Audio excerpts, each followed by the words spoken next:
রাব্বুল আলামিন সূরা মুমিনের 115 নম্বর আয়াতের মধ্যে আমাদেরকে আল্লাহ প্রশ্ন করেছেন, আফা হাসিবতুম আন্নামা খালাকনাকুম আবাসা ওয়া আন্নাকুম ইলাইনা লা তুরজাউন।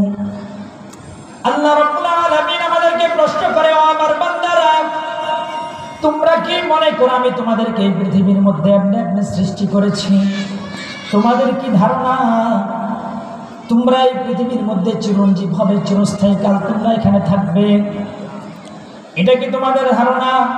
তোমাদেরকে আমার কাছে ফেরত নেওয়া হবে না, এটা কি তোমরা মনে করো? আল্লাহ নিজেই প্রশ্ন রেখেছেন। আল্লাহ রাব্বুল আলামিন এই প্রশ্নের উত্তর নিজেই সূরা যারিয়াতের 51 নম্বর আয়াতের মধ্যে দিয়ে দিয়েছেন। আল্লাহ বলে, ওয়া মা খালাকাতুল জিন্না ওয়াল ইনসা ইল্লা লিয়াবুদুন। আল্লাহ রাব্বুল আলামিন এই পৃথিবীর মধ্যে জিন এবং মানব জাতিকে একমাত্র রব্বুল আলামিনের ইবাদতের জন্য সৃষ্টি করেছে। কার ইবাদতের জন্য আমাদেরকে সৃষ্টি করেছে? জোরে বলেন আল্লাহ। আল্লাহ রাব্বুল আলামিনের ইবাদতের জন্য আল্লাহ আমাদেরকে সৃষ্টি করেছেন। ও বন্ধু, এই দুনিয়া চিরস্থায়ী থাকার জায়গা না। আমাদের পূর্বপুরুষ যারা ছিল, আপনার দাদা যারা ছিল, যারা আপনার বাবা ছিল, আমরা যারা আছি, আমরা কেউ এই পৃথিবীতে থাকবো না। আমাদের যারা ভবিষ্যৎ প্রজন্ম আছে, কেউ পৃথিবীতে থাকবে না। থাকবেনি বলেন? কেউ থাকবে না। এই দুনিয়া থাকার জায়গা না, কেউ থাকতে পারে নাই।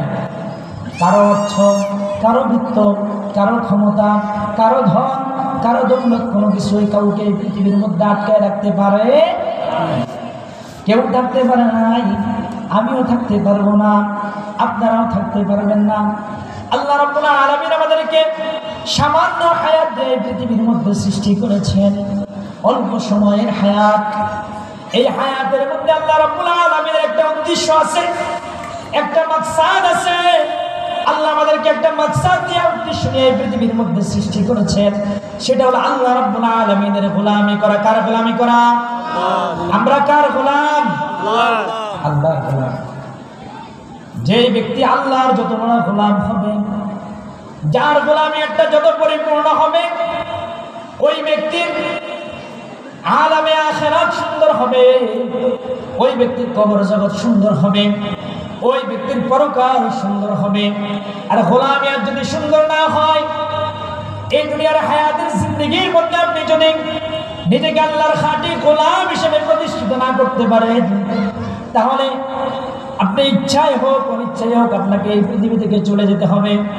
যখন আপনার চক্ষু বন্ধ হয়ে যাবে, আপনি কবর জগতে পাড়ি জমাবেন, তখন দেখবেন যে আপনার গোলামিয়াত যেহেতু পরিপূর্ণ না, আপনি যেটা আপনার খাঁটি গোলাম হিসেবে প্রতিষ্ঠিত করতে পারেন নাই, কবর জগৎ থেকে আপনার অশান্তি শুরু হবে না। আউযুবিল্লাহ। এই জন্য আমাদেরকে এই পৃথিবীর মধ্যে আল্লাহ রাব্বুল আলামিন আল্লাহর গোলামি করার জন্য সৃষ্টি করেছে। আমাদেরকে একটু চিন্তা করার দরকার, আমরা কি ছিলাম, আমরা কোথায় আছি এবং কোথায় যাব, একটু চিন্তা করার দরকার। এই যে আপনার যেমন যার বয়স 50 বছর, 50 বছর একদিন আগে কি তার কোনো অস্তিত্ব ছিল বলেন? ছিল না। যার বয়স 30 বছর একদিন আগে তার কোনো অস্তিত্ব ছিল না। যার বয়স 20 বছর একদিন আগে তার কোনো অস্তিত্ব ছিল না। ছিল নি? কারো অস্তিত্ব ছিল না। আমাদের প্রত্যেক মানুষের অবস্থা এমন ছিল, আমরা কেউ পৃথিবীর মধ্যে ছিলাম না। আমরা কারো অবস্থা এমন ছিল না, উল্লেখযোগ্য করার মতো কোনো কিছু আমরা ছিলাম না। আল্লাহ রাব্বুল আলামিন সেটা কালামে হাকিমে জানিয়ে দিয়েছেন। আল্লাহ বলে, হাল আতা আলাল ইনসানি হিনুম মিনাদ দাহরি লাম ইয়াকুন শাইআন মাযকুরা।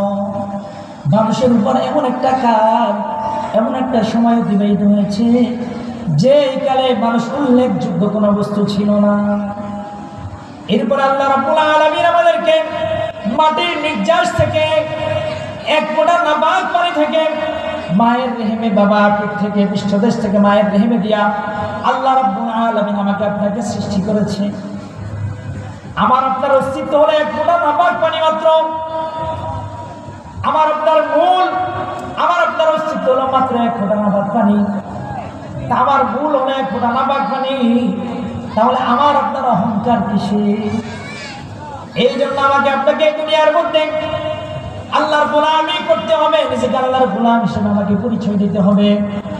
আমি যখন নিজেকে আল্লাহর গোলাম হিসেবে পরিচয় করব, আল্লাহর গোলাম হিসেবে আমি প্রতিষ্ঠিত করব, আল্লাহর গোলাম হিসেবে যখন আমি নিজেকে প্রতিষ্ঠিত করতে পারবো, তাহলে আল্লাহ রাব্বুল আলামিন আমার উপর আপনার উপর সন্তুষ্ট হয়ে আল্লাহ আমার আপনার দুনিয়ার জীবনকে সুন্দর করে দিবেন, পরকালের জীবনকে সুন্দর করে দিবে। সুবহানাল্লাহ।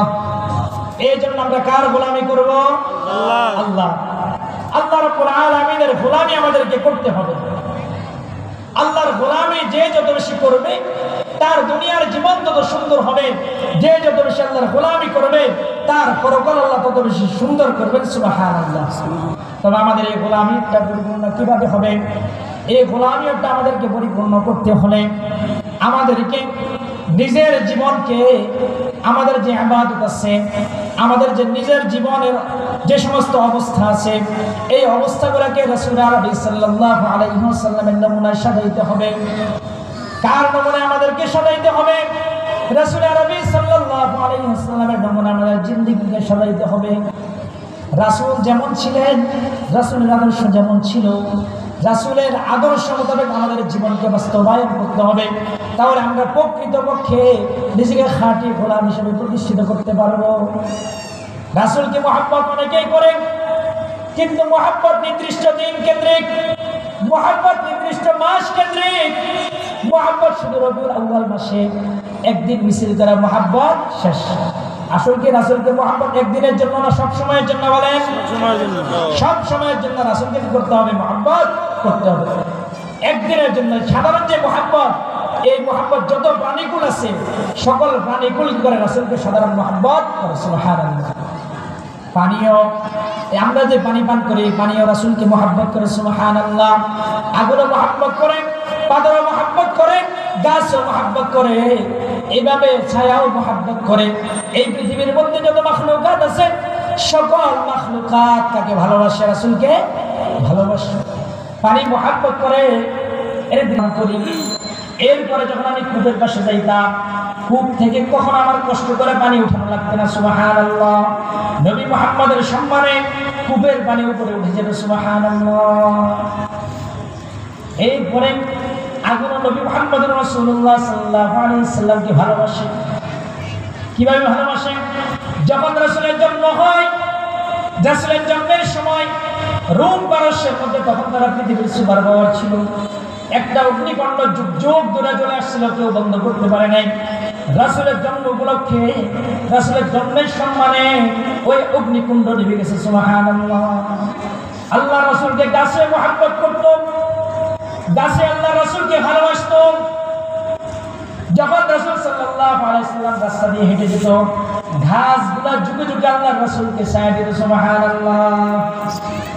পাথর আল্লাহ রাসূলকে মহব্বত করত। একবার কাফেররা রাসূলকে হত্যার উদ্দেশ্যে পাহাড়ের উপরে পাথর রেখে দিয়েছে যে পাথর চাপা দিয়ে আল্লাহ রাসূলকে হত্যা করবে। যখন পাথরটাকে পাহাড়ের উপর থেকে ফেলে দিলাম, পাথরটা গড়াইতে গড়াইতে রাসূলের মাথার উপর এসে আর পড়ল না, বরঞ্চ ছায়া হয়ে গেল। সুবহানাল্লাহ। ওই পাথর এখনো আছে। এই জন্য যত মাখলুকাত আছে, সাধারণ মহব্বত সকল মাখলুকাতের মধ্যে আছে। সাধারণ মহব্বত আল্লাহ সকল সৃষ্টির মধ্যে আছে। শুধু যেগুলোর মধ্যে জান আছে এগুলা না, যেগুলোর মধ্যে জান নাই, প্রাণ নাই, ওই জড় বস্তু আল্লাহ রাসূলকে মহব্বত করত। রাসূল সাল্লাল্লাহু আলাইহি ওয়াসাল্লাম তিনি মদিনার মসজিদের মধ্যে খুতবা দিতেন। একটা মরা খেজুর গাছ ছিল, মরা খেজুর গাছ। ওই খেজুর গাছের মধ্যে হেলান দিয়ে আল্লাহ রাসূল খুতবা দিতেন। আল্লাহ রাসূল মরা খেজুর গাছের মধ্যে হেলান দিয়ে যখন খুতবা দিতেন, একটা সময় যখন মেহরাব তৈরি করা হলো, মিম্বার তৈরি করা হলো, আল্লাহ রাসূল ওই গাছকে ছেড়ে দিলেন। ওই গাছে হেলান দিয়ে আর খুতবা দিলেন না, মিম্বারে খুতবা দিলেন। ওই একটা জড় বস্তু যার মধ্যে কোনো প্রাণ নাই, সে আল্লাহ রাসূলের মহব্বতে এমন ভাবে কান্না শুরু করলো। সাহাবায়ে কেরাম বর্ণনা করে তার কান্নার আওয়াজ ওটের হেনহেনার মতো শব্দ শোনা গেল। আব্দুল্লাহ ইবনে আব্বাস বলে, তো ছোট বাচ্চা যেমন কান্না করে, রাসূলের মহব্বতে ওই গাছ, খেজুর গাছ এভাবে কান্না করতেছিল। সুবহানাল্লাহ।